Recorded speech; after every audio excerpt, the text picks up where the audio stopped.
What's good? It's the BLONGshow. Welcome back to another show. So what I want to talk to you about is living on the past.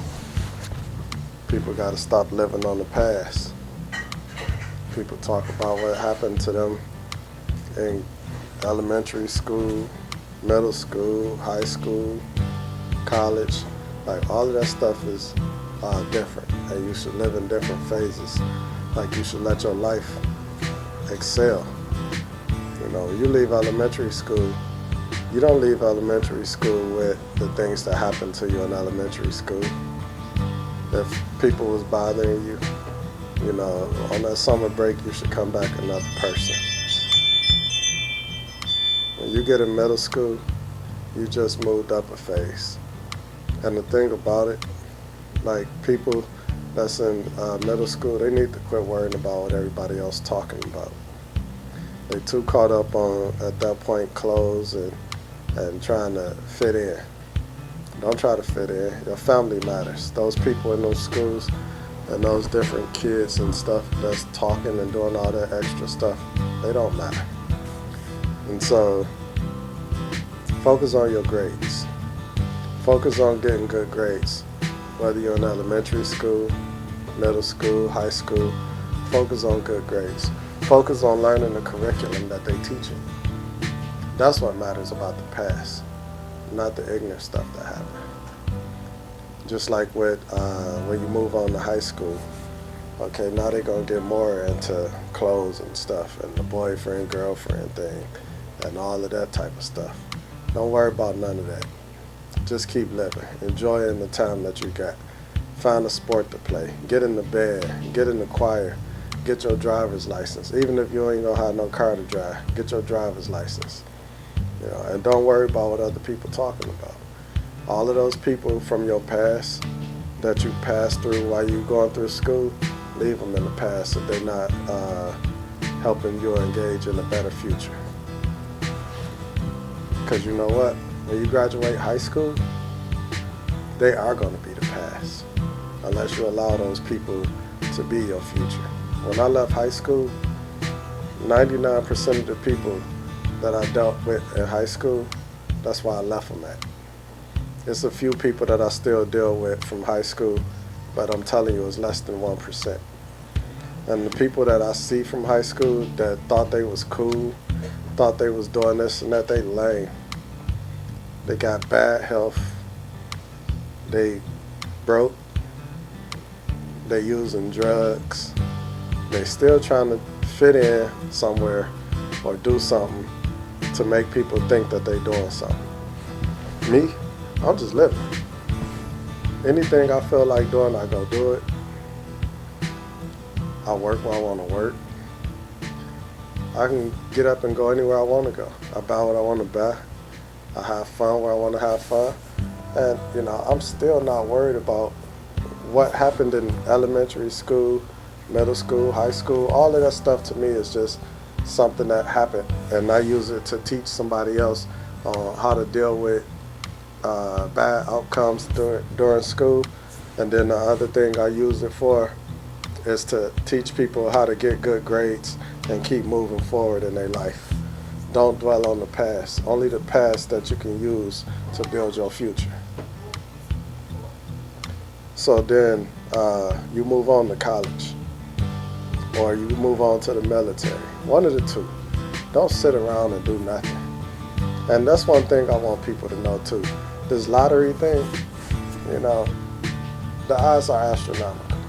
And plus, if you hit the lottery, that doesn't automatically mean your life is going to improve. It might decrease the value of your life and your life expectancy, and put you in a worse situation than you was before you hit it.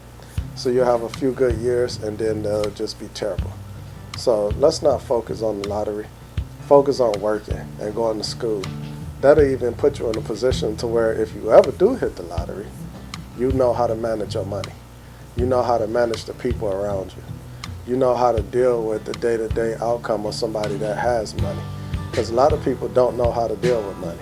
The average person doesn't make $100,000 a year even in this day and age. So when they start getting that kind of money, They don't know how to handle it or how to manage it or what you should and shouldn't be buying or how you're going to deal with your taxes or the type of people that's going to try to use you or nitpick off of your pockets.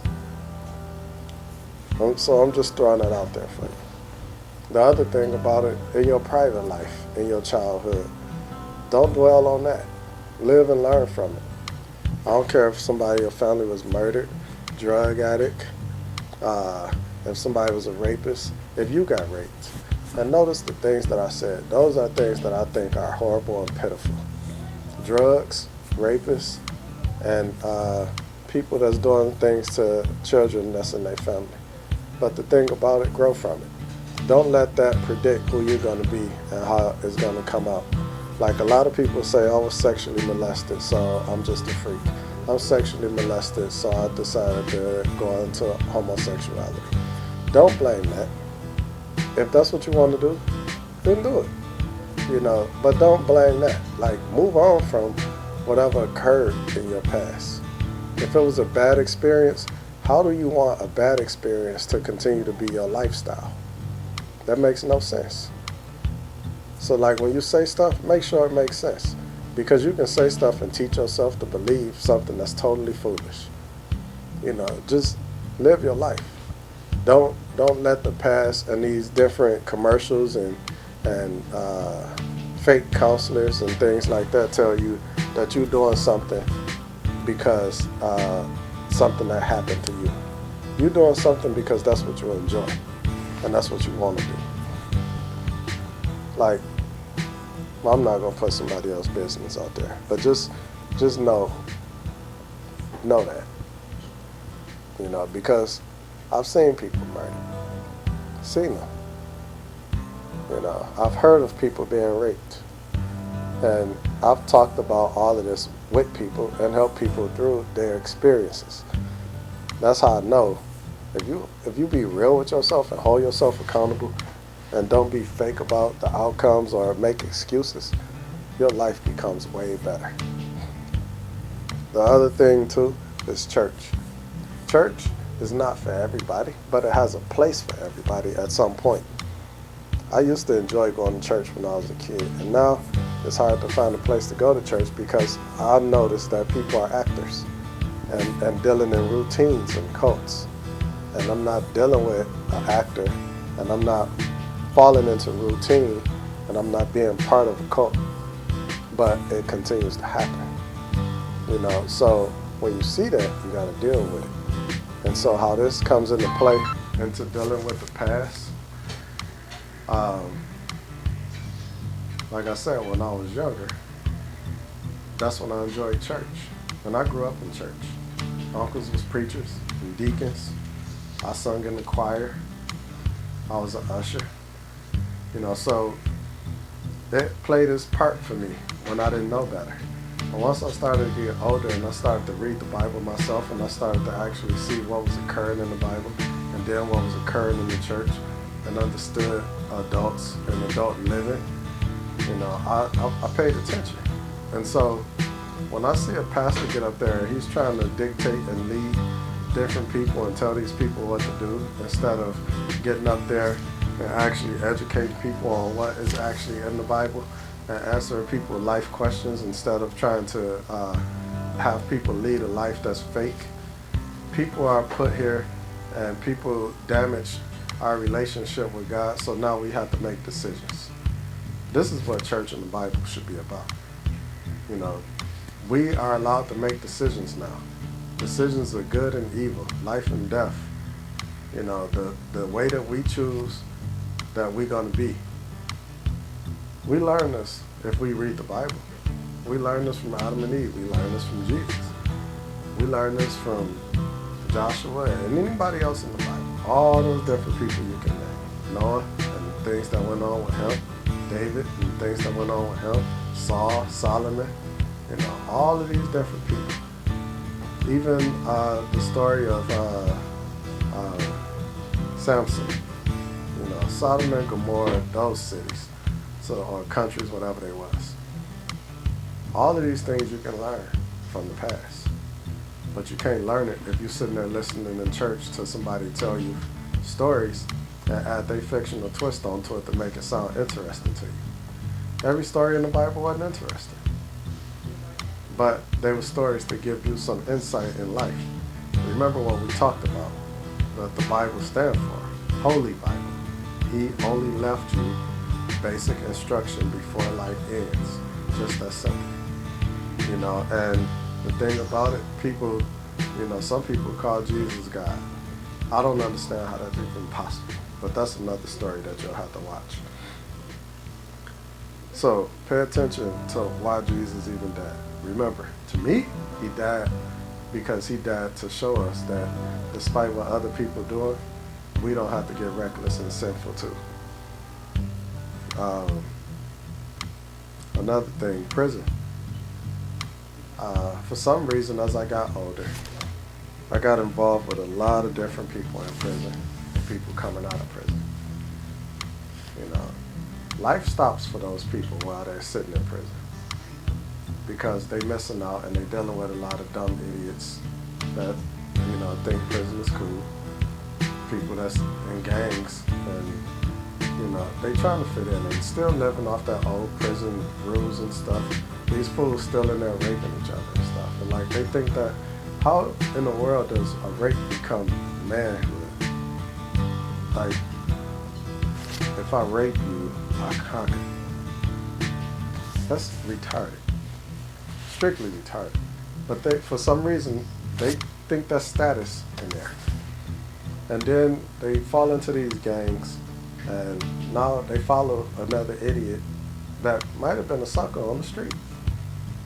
So they come out, and the reason I'm bringing this up about the past, they come out of prison after selling noodles, eating noodles and coffees and playing cards and gambling, smoking garbage that they done made up, drinking garbage they done made up, sniffing garbage they done made up, and little stuff that the guards and other people that snuck into prison for them. They come out and they stuck into that still. Instead of coming out and looking around them and seeing that, okay, let me jump in this world where I can fit in. Stop making excuses of, oh, I just got out of prison. Oh, I was in prison for this long. Who cares? You're not cool because you was in prison, and I'm not letting you make an excuse because you was in prison. You shouldn't have went to prison. So now that becomes part of your life. Put that in the back burner.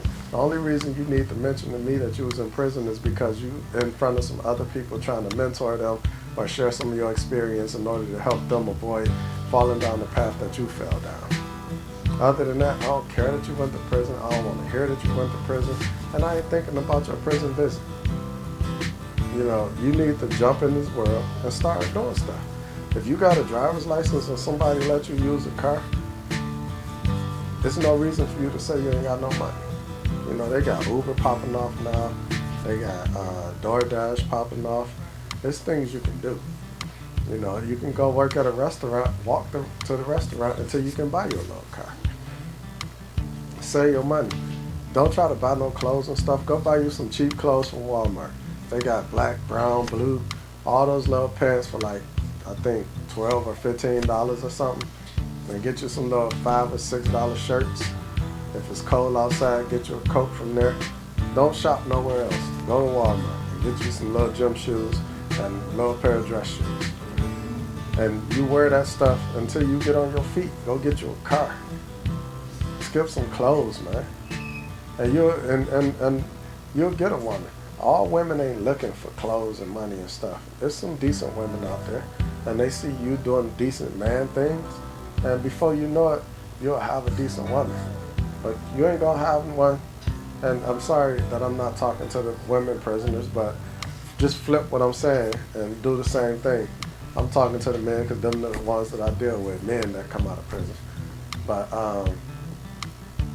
handle your business. I done gave a couple people that got out of prison cars. And you know what they did? Recidivism. Instead of taking care of their business.